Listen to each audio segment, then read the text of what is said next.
Heartfelt advice to Rechungpa. At one time, the Jetson Milarepa was staying at Rambu Nimbu with his son disciple Rechungpa, Drigong Rempa, and others.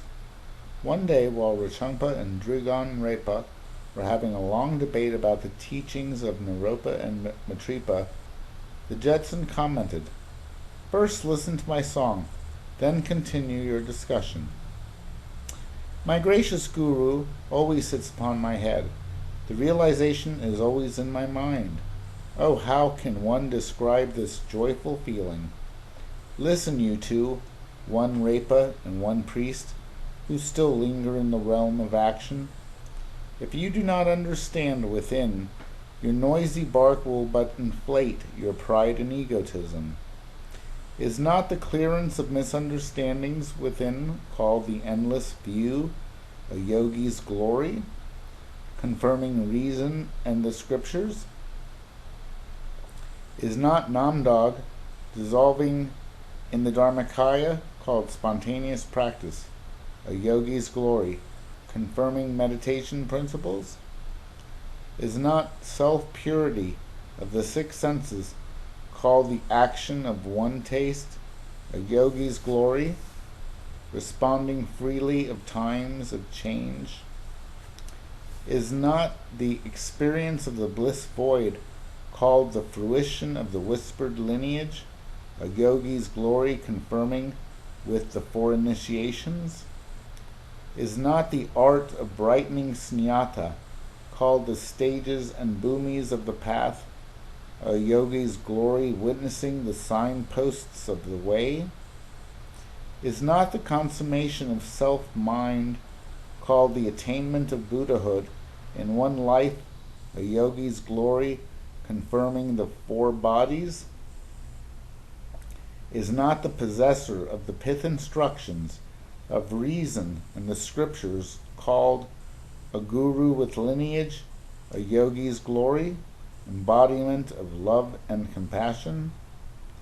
Is not one with compassion and great faith called a disciple with capacity, a yogi's glory embodying the merit of veneration?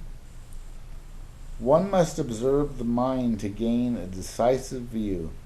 To win progress, one must meditate. One must act to reach the consummation. Perfection of mind is the accomplishment. The fourfold body of Buddha is a presence and realization. He who knows one knows all. Hearing this song, their misunderstandings were all cleared. Then the Jetson told Rechungpa that if one determines to practice the Dharma, he should practice like this, whereupon he sang,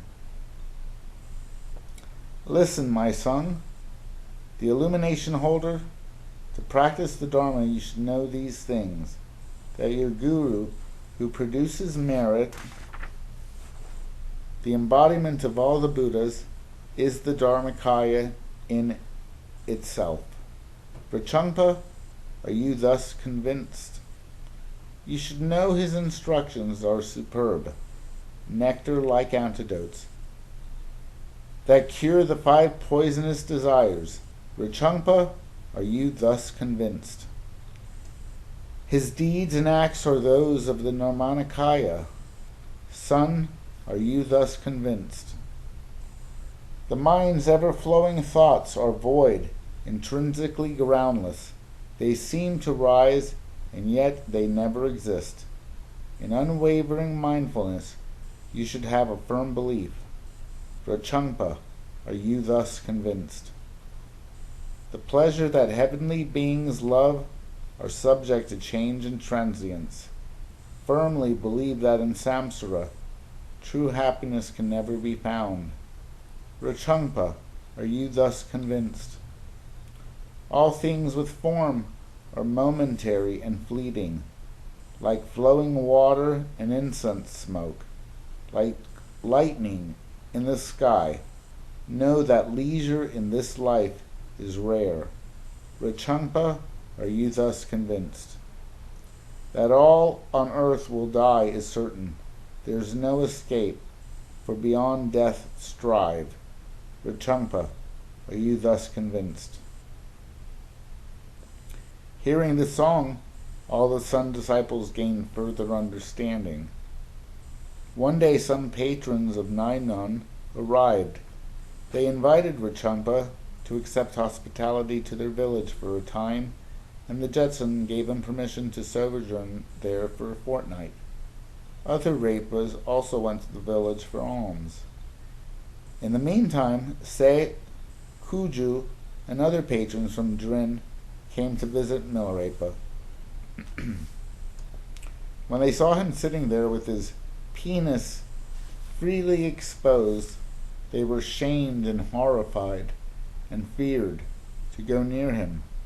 Finally, Sese approached and offered him a covering cloth, whereupon all the visitors gathered around him and said, "O Jetson, the manner in which you expose your naked body and organs makes us worldly men feel very embarrassed and ashamed. For our sake, please be compassionate and considerate enough to cover it."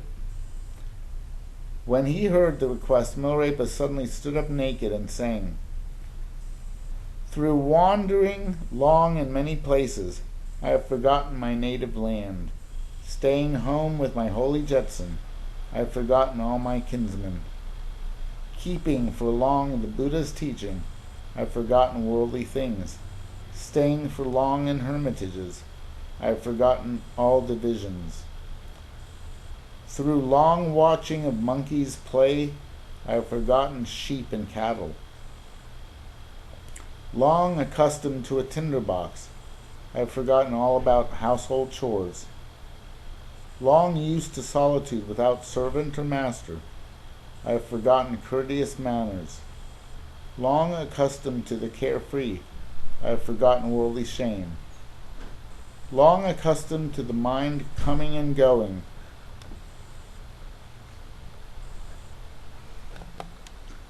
by itself, I have forgotten how to hide things. Long used to burning Dumo heat, I have forgotten clothing. Long accustomed to practice non-discriminating wisdom, I have forgotten all distracting thoughts long used. To practice the two-in-one illumination, I have forgotten all nonsensical ideas.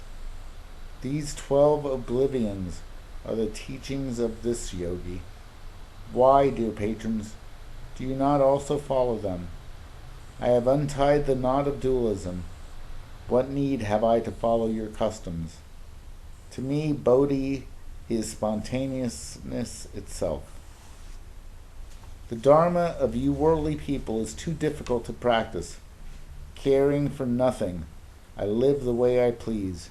Your so-called shame only brings deceit and fraud. How to pretend, I don't know how to do. The patrons then made fine, beautiful offerings to Milarepa and left. Meanwhile, Rechungpa remained in the village, and though he only stayed one day in each of the patrons' house, it was many days before he could return to the hermitage. When he finally came back, he found that the door was shut. Rechungpa thought, was it because I stayed too long in the village that the Jetson became displeased? And he sang, "In the eminence of Dharma, there is no need to read the stars. Those who consult the stars are far from imminent. The great perfection has no dogmas. If an obstinate creed arises, it is not the great perfection. In the Mahamudra there is no acceptance or rejection. If there be, it is not the great symbol. The experience of great bliss, there is neither light nor shade. If either of these two arises, it is not great bliss. The great middle way cannot be described, nor can it be defined, for if it could, it would not be the middle way. I, Rechungpa, have just returned. Are you, my father, well today?" From over the top of the door, Milarepa sang in reply this song. There is no Buddha other than one's mind. There is no faster way than prana and nadi practices. There is no cruelty or vengeance in the three refuges. There is no experience greater than that of the bliss void. No grace is higher than the Jetson's Guru, the refuge and glory of all men. By practicing the correct instructions, conviction will grow in one's mind. With complete realization, those instructions are fulfilled. Once a firm resolution has been made, experience and convictions blossom. When in one's heart kindness grows, one through love can help all others. He who sees his guru as the Buddha will then receive the great blessing power. Rechungpa, the quotations you have made are excellent. If you understand them, you will find the Dharma there. If not, your remarks are babble and jabber. How have you been, my son Rechungpa? Your old father is well and healthy. The Jetson then opened the door and Rechungpa went in. Milarepa said, "We will take a rest today and have a talk. I see now that you still have great desires for worldly things. You should renounce them and meditate alone in the mountains. Now listen. Through my Guru's grace I have been able to stay in the mountains. Pray enable me ever to remain in solitude. Listen attentively, well-gifted Rechungpa. When you dwell in solitude, think not of whispered accusations, lest you stir your mind with anger. When you meditate with your Guru, think not of religious affairs, lest you fall into confusion. When you give dharmas to spirits, expect not assistance from them, lest you yourself become a demon.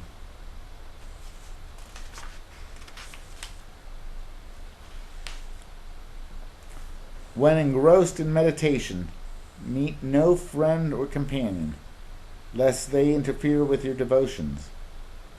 When aesthetically you persevere, think not of meat and wine, lest you be born a hungry ghost. When you practice the whispered successions, skillful path, yearn not for learning, lest to the wrong path you stray. When in the hills you dwell alone, think not of leaving lest evil thoughts arise. My son, it is through perseverance that the holy Dharma is attained. It is through hard work that the pains of samsara are relieved. My son, my vowed disciple, let your father help you to bring forth the true enlightenment. Let me help you to the last realization that the Dharmakaya and all forms are one. His son struck to the root of Rechungpa's hidden faults, whereupon Rechungpa prostrated himself before the Jetson and sang,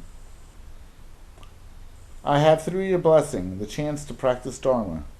When for good I left my parents, your grace was written in my heart. Though long ago I left my home, I still long for companionship, thinking of food and dress and wealth. An ascetic, I have lived and dwelt in caves, far from temptations in the world, yet the thought of gathering and gaining still arises in my mind. What I now see is the accomplished being. What I possess are the whispered path instructions. I have meditated long and hard, yet I still think of seeing other gurus, to learn more teachings from them. I have tried to serve my guru. I have strived to reach Buddhahood in this life.